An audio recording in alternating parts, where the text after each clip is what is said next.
In de nieuwe beeldentuin in Leunen zijn beelden van de Leunse kunstenaar Gus de Wie te zien. Guus Rijntjes vertelt meer over de achtergrond van deze kunstwerken. Nou, er zijn een vijftal beelden, waarvan het grootste is daar de Magistraten. Dat is echt een groot werk uit 1969 van Wilgenhout. Dat heeft Gus de Wie gemaakt in de tijd van de ruilverkaveling. Want die bomen die werden eigenlijk rukzichtloos omgehakt. En hij kreeg die stammen cadeau, heeft daar dat beeld uitgemaakt. En dat beeld dat symboliseerde de macht.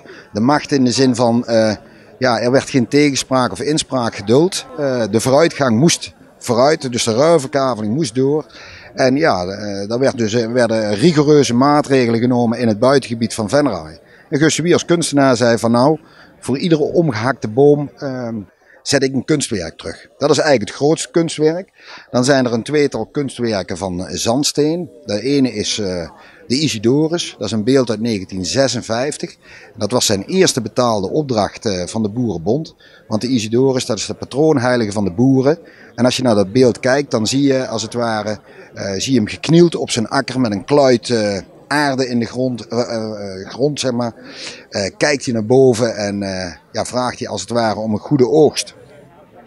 Dat andere beeld van zandsteen, dat is de Verschuiving. En dat heeft hij gemaakt in 1962 bij de geboorte van zijn eerste kind. En als je dat beeld van heel dichtbij bekijkt, dan zie je eigenlijk uit die steen het nieuwe leven, het kind ontstaan. Dat is een heel mooi beeld. Nou, dan is er een heel kleurrijk beeld. Misschien kun je dat zien, dat staat daarachter. Dat is ik dacht in 1968, toen is hij gaan experimenteren met veel kleuren en abstracte vormen.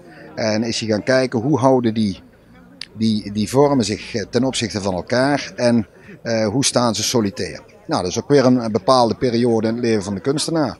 Nou, die bij elkaar maken alvast zoals je zelf kunt zien, een leuk beeld met de kerstdennen. Want de kerstdennen, die groeien.